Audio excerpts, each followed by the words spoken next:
Shri Ganesh Sharada Gurubhyo Namaha. Ellaರಿಗೂ ನಮಸ್ಕಾರ. ನಮಸ್ತೆ.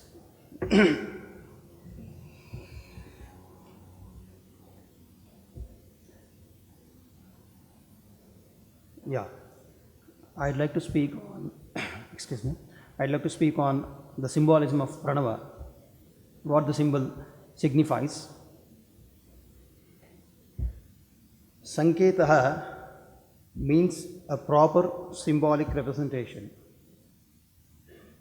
The Omkara symbol completely, properly represents the Pranava, Parabrahma. Thank you.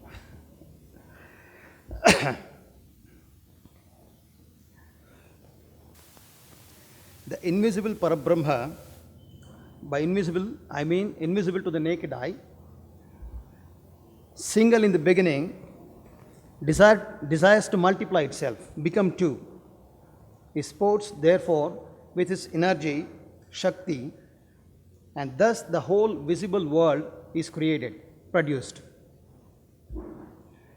This division or this limitation is called Maya. It is unreal. Why Maya? Since in essence, both the Brahman as well as its energy, Shakti, is one and the same. It is through avidya or ignorance that we think that the essence and its energy are different from one another. The energy is nothing but the manifested visible world of the unmanifested invisible essence. The sacred symbols also come under the purview of Maya itself, the visible world. By Maya I mean the visible world. Therefore, but they teach us the nature of Maya. These symbols teach us the nature of Maya and serve as an aid to realize Brahman.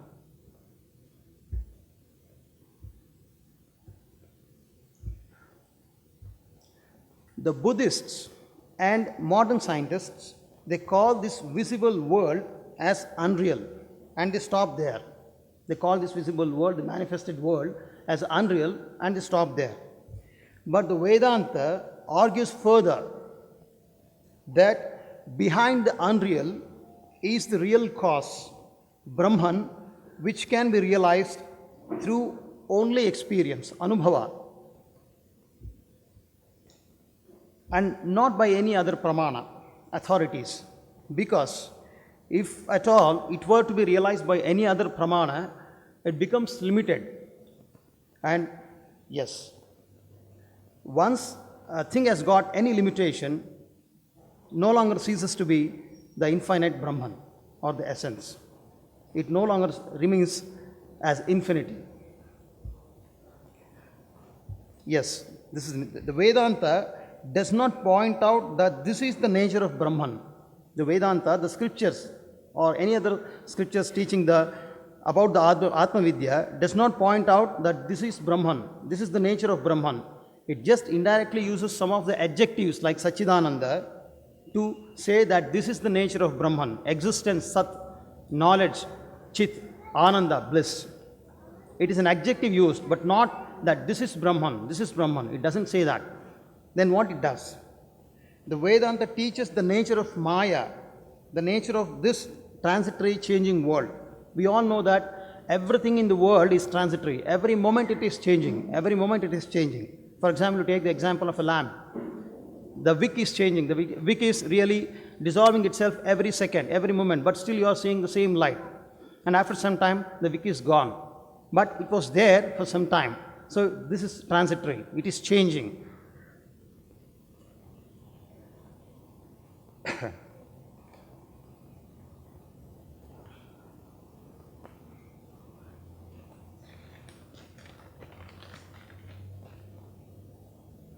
Yes. Now we come to the Pranava itself. We have all seen a dot which is used in the Pranava. This seemingly insignificant bindu, which is called in Sanskrit first, bindu or the dot, represents the manifested Brahman. That is the Brahman which has come under the purview of Maya.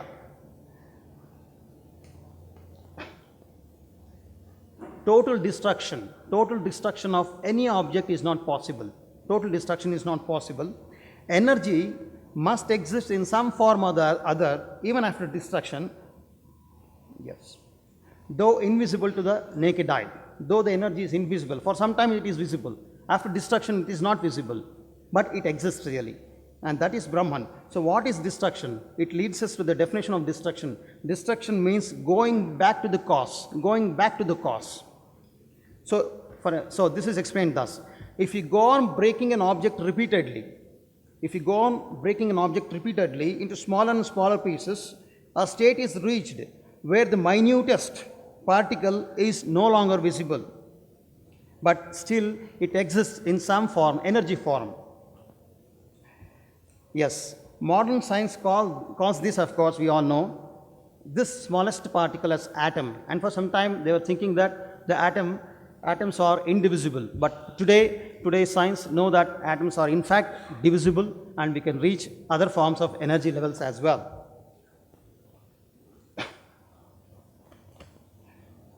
And here it stops. Modern science stops at the atomic level. It comes to this, which is, yes, atom is really the apabhramsha of Atman. Now, yes, Einstein's Sapekshvada also stops here. That is what he says. We cannot think of any other media other than the visible world. We can't go above the visible world. For all of our thinking really lies between an object and the other, or between us and the other object. This is Sapekshvada. But the Vedanta goes further and teaches about the Nirapekshvada, that the final cause, Atman, even though invisible, is the Paramakaranam. And it can be realized through neti, that is division or breaking the thing into smaller and smaller pieces. The neti, of course, is not this object. Break, go on dividing it, you finally arrive at the final cause, the final energy form, which is the essence. And thus the Brahman is realized.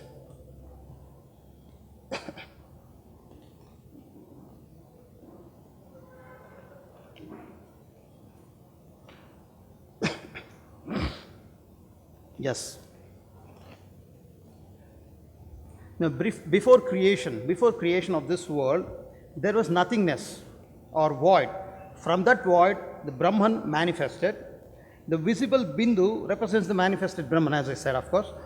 The visible Bindu points out to the invisible Brahman. The germ or the seed is also represented, or is also called the Bindu in Sanskrit. The germ or the seed of generation is also called Bindu in Sanskrit. We all know.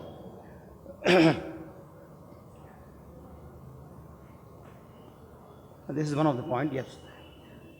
The yogi, for example, who really experiences Brahman, practically demonstrates that the Bindu could be used, the Bindu or the manifested Brahman could be used to realize Brahman through a process called Trataka or a Shambhavi Mudra used by him to reach the state of Shambhu. Shambhavi is so called because it helps the yogi to realize, to become himself one with Shambhu, to reach the state of Shambhu.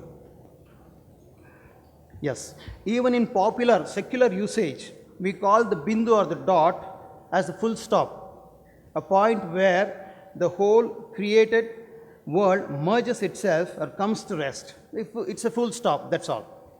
This means becoming Leena or merging into, which has a Bindu again. So this is the significance of the so-called, or rather so seemingly insignificant Bindu. The immobile Bindu implies equilibrium or rest, just like Atman, which is Sarvavyapi, Nishkriya. But it is not void or Shunya, as the Buddhists or the modern scientists call it. It is not Shunya, it is Parabrahma itself, which is manifested. And it carries within itself the whole creation. It is dynamo of energy and power. The Vedantist therefore calls this void as Maya and not Shunya. The Vedantist calls the Bindu as Maya and not Shunya. When, for example, yes, when we place a 0 after 1, which is Brahman, 1 is Brahman, it carries value. The Shunya carries value. but independently it has no value. So independently the Maya or the visible world has no meaning, has no value, but only when it merges itself with Brahman, which it identifies itself in Brahman, it carries value. The Bindu therefore is Anu. The Bindu is therefore Anu. And it could expand itself through the radius of desire to become Vibhu or infinity. The Bindu expands itself through the radius of desire to become a circle, which represents infinity, because of course we all know the circle has no beginning or no start and an end. The circle is used to denote infinity. Yes, again the circle can be divided into many smaller circles to form a lotus of energy. For example, you could use 6 circles to form a lotus.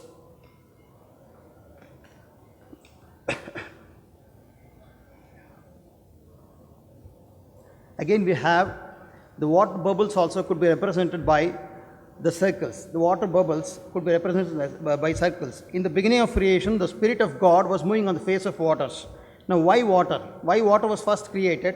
Because water is the sign of life. Water is the sign of life. This takes us to the sacred symbol of the 2 fishes which we have seen. Even the Chinese use this symbol of 2 fishes, yin and yang symbol, the male and female principles which are used. The 2 fishes are used there. The Meena Rashi, interestingly, or the 12th Rashi, is the sign of moksha or enlightenment, which is used in the zodiac, the Indian zodiac as well as the Western. Now, interestingly, the 2 centers of the 2 circles, which are thus produced, they form the eyes of the 2 fishes. Eyes of the 2 fishes. The Veda says the light of Atman shines through the eyes. From this is derived Omkara symbol. Yeah, from the figure of the 2 fishes. I don't have the slides, otherwise I could have shown you how the 2 fishes, the symbol of the 2 fishes could derive the Omkara symbol. And there, the center of the 2 circles actually form the eyes of the 2 fishes. And this, of course, could lead us to the symbol of Lord Ganesh. And there, again, the 2 centers, they correspond to the 2 chakras in the body of Lord Ganesh. We all know, of course, the Omkara, its similarity with the figure of Ganesh. The 3 helices which are formed, the emerging helix. The emerging helix really looks like the trunk of an elephant and its identity with Ganesh, Lord Ganesh. Yes. Another interesting things about the Bindu, the horizontal line is the shortest distance between 2 points, 2 Bindus again. Request you to summarize the next 2 minutes. All right, thank you. The horizontal line is the shortest distance between 2 points, 2 Bindus. It denotes stability. The horizontal line denotes stability, whereas a perpendicular line denotes activity. The same principle is used in Tripundra Dharana, and the horizontal line is, excuse me, the perpendicular line is used by, in fact, the Tripundra is used by the Priestley class to denote equilibrium or stability, while the perpendicular lines are used by others.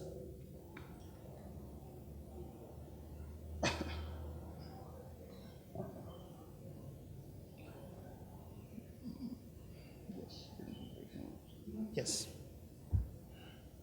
We all know that any motion in the world should be in the form of a circle. For example, if you go on drawing a straight line here starting, we really arrive at a point wherein, and if you go infinitely, we arrive at the same point and drawing a circle. So all motion is in a circle. So what does it imply? The Bindu moves in outgoing circles, for example, and this denotes the Sudarshana Chakra, or this denotes creation, the outgoing circles. Whereas the involuting circles again denotes dissolution, or going back to the cause. Going back to the cause again, the Bindu here again stands for Parabrahman. So this motion, for example, from this we can arrive at this. This motion produces nada. This motion produces nada. The nada produces color, and color produces form. This is the process of creation. we see the crescent moon in the Omkara. This is a very interesting point. We see the crescent moon in the Omkara. The moon is the real giver of light, not the sun. This is a very important point which is made in the Vedas.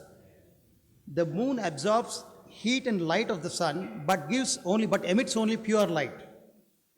Emits only pure light. Maybe because of this, the Veda says, Ardram jvalati jyotihi ahamasmi. Ardram jvalati jyotihi ahamasmi. I am the cool light. This is the implication, the symbol of the crescent moon.